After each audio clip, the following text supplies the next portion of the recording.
कभी पढ़े कभी छोड़ दिए तो जन्नत में जाते? अराइतल लज़ी आता सबको? सूरे माउन आता सबको? उसका तर्जुमा थोड़ा घर को जाके निकाल के देखो, देखते कुरान का तर्जुमा है, नहीं है तो लेके जाओ, खरीद लो। सबके घरों में कुरान का तर्जुमा रखो अल्लाह के लिए। वो फ्री में अम्मा बाबा जहेज में दिए सो कुरान एक ही चनक को रखो, जहेज में हराम जगह पर तुम्हारे को जो है ना वो लाल, उसको क्या बोलते भाई, उसको लाल बॉक्स में, हाँ चमकियां का वो ये वो लगा के अम्मी देते उसको, जहेज की लिस्ट में सबसे पहले वही लिखाते। अब जिसके घर में जा रहे उन्हें पढ़ पढ़ के बचपन से कुरान जो है सो उसकी फट गई, अब बीवी लेके गए सो पढ़ता उन्हें। सेकंड नंबर पे हम भी छोटे जब हमको नहीं मालूम था, पढ़े लिखे पढ़ रहे थे स्कूल में, बुला बुला के लिखाते पढ़े लिखे लोगों को, आ बेटा आ रहे जहेज का सामान लिख। क्या लिखना? सबसे पहले नंबर 1 कुरान शरीफ, नंबर 2 जानिमात। कई को उन्हें पढ़ पढ़ के पूरे फाड़ दिया जानिमाता। अब जो रूल है सो पढ़ता उसके ऊपर।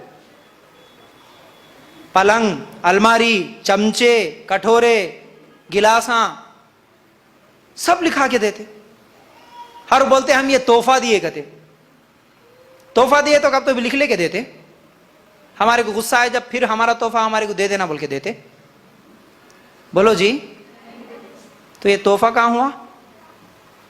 तोहफा नहीं होता है, ये जहेज है, हराम है। जरा लड़ाई झगड़ा हुए तो एक चमचा भी नहीं छोड़ते, पूरा लिस्ट निकाल के लाओ, चमचा कहां गया हमारा? अल्लाह के लिए गौर करना। तो क्या है कुरान तर्जुमे के साथ? सूरे माउन बोल रहा था मैं, अराइतल्लज़ी युकज़्ज़िबु बिद्दीन फ़ज़ालिकल्लज़ी यदउल यतीम वला यहुद्दु अला तुआमिल मिस्कीन फ़वैलुल लिल मुसल्लीन। तर्जुमा देखो इसका क्या है, मालूम है तर्जुमा? फ़वैलुल लिल मुसल्लीन, नमाज पढ़ने वाले जहन्नम में जाते। सही बोल रहा हूं?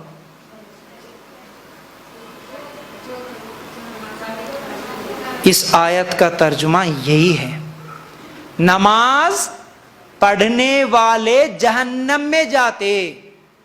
इसका मतलब नमाज नहीं पढ़े तो अच्छा, फिर नहीं। अगली आयत बताती है अल्लज़ीना हुम अन सलातिहिम साहुन, वो नमाज पढ़ने वाले जो अपनी नमाज में गफलत बरतते हैं। ऐसे नमाज पढ़ने वाले जहन्नम में जाते। गफलत बोले तो वही टाइम मिले जब नमाज पढ़ना, दिल बोला तो नमाज पढ़ना, मूड रहे तो मूड बना तो नमाज पढ़ना, मर्जी में आए तो पढ़ना। दिन में 4 पढ़ना, 1 छोड़ना, 3 पढ़ना, 2 छोड़ना, नहीं तो जुमा को जुमा पढ़ना, नहीं तो ईद को ईद पढ़ना, नहीं तो खाली जनाजे की। 3 तरीके के लोग होते अपने पास नमाज पढ़ने वाले। एक 8 की, एक एक 8 की, एक खाट की, एक 360 की कहते। 8 की बोले तो क्या करता उन्हें? 8 दिन को 8 दिन एक ही दिन पढ़ता उन्हें। जुम्मा पढ़ा तो उसको फिर हाँ वो भी अच्छा शान से बोलता, अरे जुम्मा रे आज जुम्मा। हाँ जुम्मा की नमाज नहीं पढ़े तो अम्मा पागल पागल हो जाते हम लोग। औरतां भी बड़े शान से बोलते जुम्मा की नमाज पढ़ते कहते हैं। 8 की 8 दिन में एक ही बार। खाट की बोले तो खाली जनाजे में जाता उन्हें, कहीं को मैं मर गए तो उन्हें नहीं आता बोल के डर को जाता हूँ, खाली जनाजे पढ़ते रहता। 360 की। अब ये खाली साल में एक बार पढ़ने वाले ईद की नमाज पढ़ते।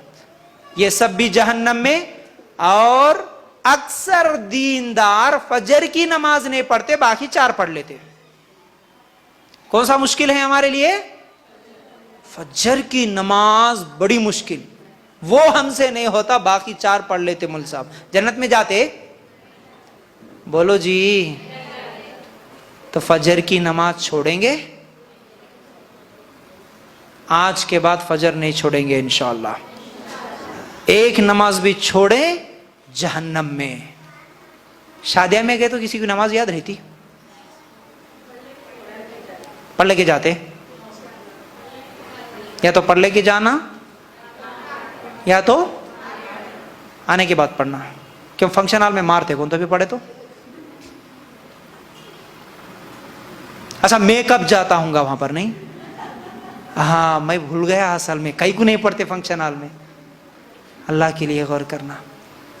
देखो दूर सफर में है तो आप 2 नमाजें इकट्ठी करके जाओ, अलग मसला है, लेकिन करीब में है यहीं पर तो पढ़ लो ना, क्या हो रहा। वक्त पर पढ़ने की फजीलत ज्यादा है। चाहे फंक्शन में जाओ, चाहे सफर में जाओ, कहीं पर भी आप नमाज नहीं छोड़ेंगे, अपनी सहूलत से पढ़ेंगे ना इंशाअल्लाह।